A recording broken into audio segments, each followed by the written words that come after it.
안녕하세요. 수려한 자연환경과 맑은 내를 품은 포천에서 여러분을 뵙게 되어 반갑습니다. 장준하 기념사업회 사무총장 권태훈입니다.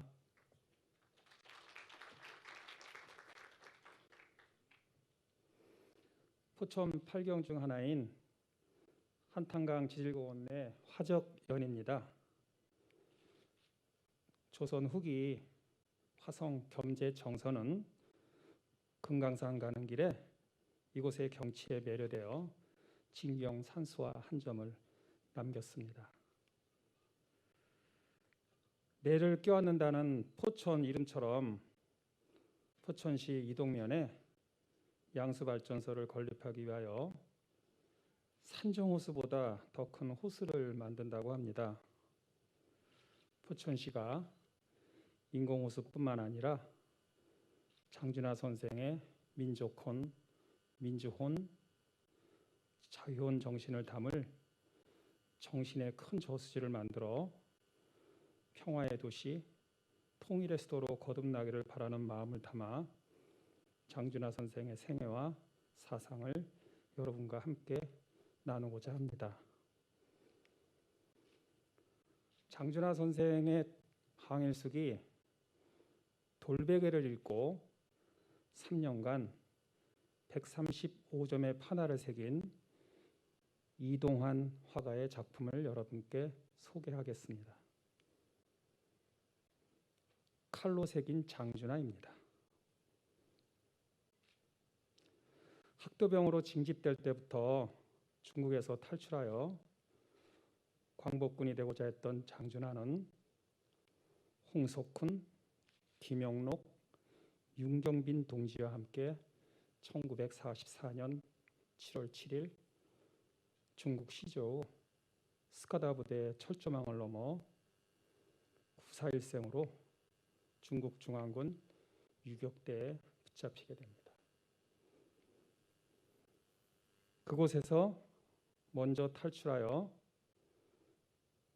중국군의 참모로 활약하고 있던 김준엽 동지와 운명적으로 만납니다. 스카다 부대장이 중국군 포로 30여 명과 교환하자고 제안했으나 중국군 한치룡 사령관의 거절로 위기를 모면한 그들은 불로와 강변에서 목욕을 하고 고국을 향해 애국가를 목매어 부릅니다. 인천 광복군 훈련반에서 낮에는 훈련하고 밤에는 서로 교양 강의를 하며 사상계의 씨앗이 되는 작지 등불을 발간합니다. 한강반 수료식 사진입니다. 수료식에서 보여준 항일 의식 고치 연극은 중국군뿐만 아니라 중국 학생들과 시민들에게까지 10여 차례 순회 공연하여 일찍이 한류를 중국인들 가슴에 각인시켰습니다. 초겨울 50여 명의 대원들은 대한민국 임시정부가 있는 충칭을 향해 출발했으나 눈보라의 길을 잃고 맙니다. 해발 3,000m의 파총령에서 부둥켜 안고 밤을 지새운 장준하와 김준엽은 다시는 못난 조상이 되지 말자고 다짐하고 또 다짐했습니다. 드디어 육천리 길을 걸어 충칭 임시정부에 도착합니다. 장준하 대원의 답사에 백범 김구 선생께서 흑하고 우시자 삽시간의 환영식장은 눈물바다가 됩니다. 제2, 제3의 윤봉길이 되고자 중국 시안 한국광복군 제2지대에서 미 전략 첩보국과 국내 진입작전, 독수리 작전을 준비합니다. 이때 장준하와 김준엽은 의형제를 다짐했는데 이곳에 오니 포천의 인물 오성과 한음, 관포지교의 이양복과 이덕형 대감이 떠오릅니다. 김준엽 선생도 자신의 항일수기 장정서문에 이 책은 장형과 나의 연인 같은 우정 이야기라고 회고한 바 있습니다. 그곳에서 특수훈련을 받으며 조국의 광복이라는 재단에 목숨을 바치고자 작지 재단을 만듭니다. 남들이 한 번 하면 10번을, 남들이 100번 하면 1000번을 하자는 백범 김구 선생의 격려 편지입니다.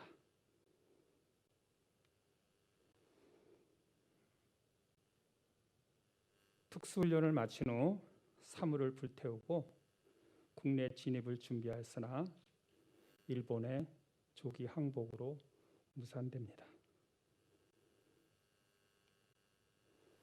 1945년 8월 18일 한국 광복군 특공대는 미군 사전단과 함께 광복군 이름으로 조국에 진입하려고 여의도 비행장에 도착했으나 일본군의 저항으로 산둥성 외연으로 돌아옵니다. 그때 찍은 이 사진 한 장으로 그들은 역사가 되었습니다. 노능서, 김준엽, 장준하 대원입니다. 마지막 광복군 장준하는 대한민국 임시정부 한국 일진과 함께 상하이에서 김포 비행장으로 귀국하여 임시 숙소인 경교장에 도착합니다. 백범 김구 선생의 귀국연설 초안을 작성하고 당서회담에 배석하는 등 김구 선생의 수행비서 역할을 하는데 미 군정하에서 민족 지도자들의 분열 모습에 괴로워합니다. 그 후 한신대학교 신학과에 편입하여 졸업할 무렵 백범 김구 선생의 죽음이라는 비보를 듣게 됩니다. 수일 전 김구 선생을 만나서 충칭에서 사용하던 대한민국 임시정부 태극기를 받았는데 큰 충격이었습니다. 그 충격이 가시기 전에 한국 전쟁이 발발하고 부산에서 사상계를 창간합니다.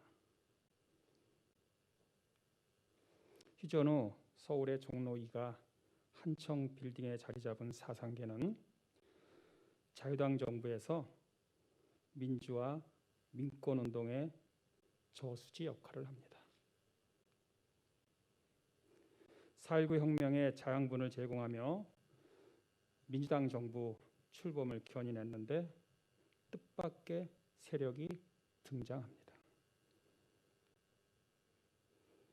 5.16 쿠데타입니다. 쿠데타를 비판한 장준하의 사상계는 탄압의 대상이 되었습니다. 그 와중에 아시아의 노벨상인 필리핀의 막사이사이상을 한국인 최초로 수상합니다.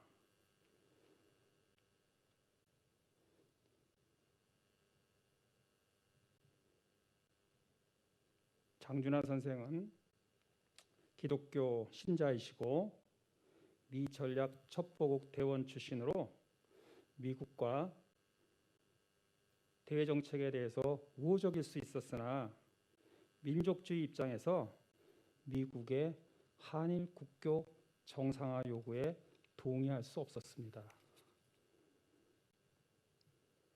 이듬해 대통령 선거에서 박정희 대통령의 재선을 막으려고 야당을 통합하는 데 앞장서고 박정희 후보를 비판하다가 국가원수 모독죄로 구속됩니다.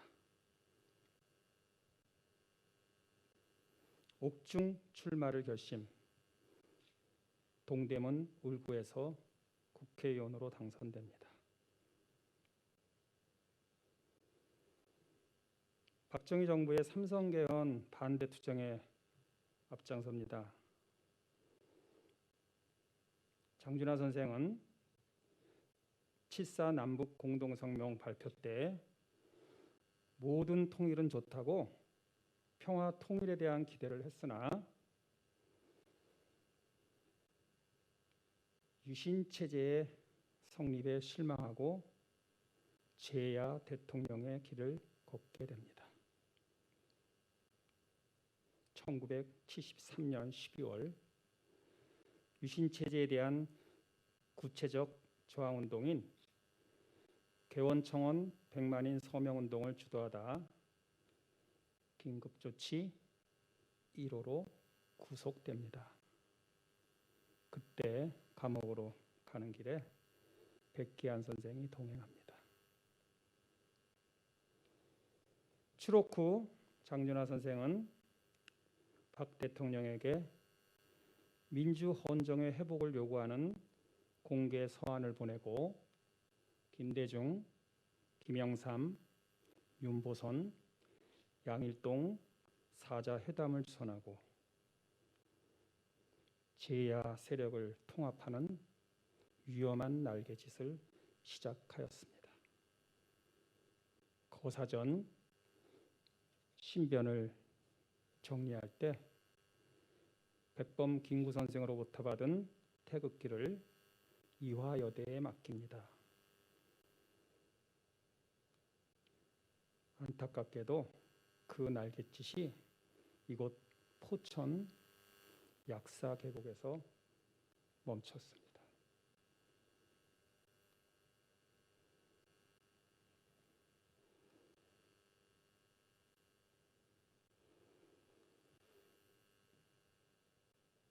그러나 장준하 선생의 큰 날갯짓은 민주주의를 열망하는 종교계와 재야 인세들에게 더 큰 용기를 줍니다.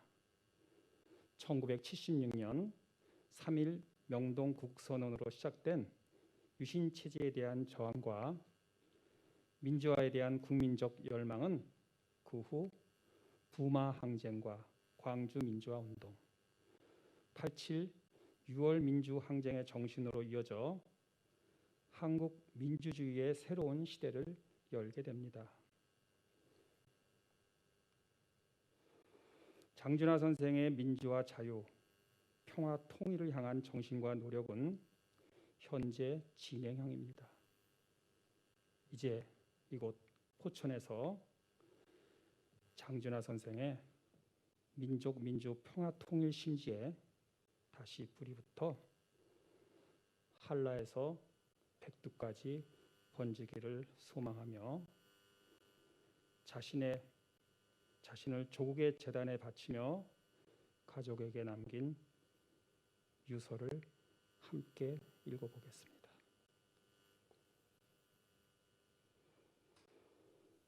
내 영혼 결의 가슴마다 핏빛으로 내 영혼 영원히 헤엄치리 조국의 역사 속에 핏빛으로. 감사합니다.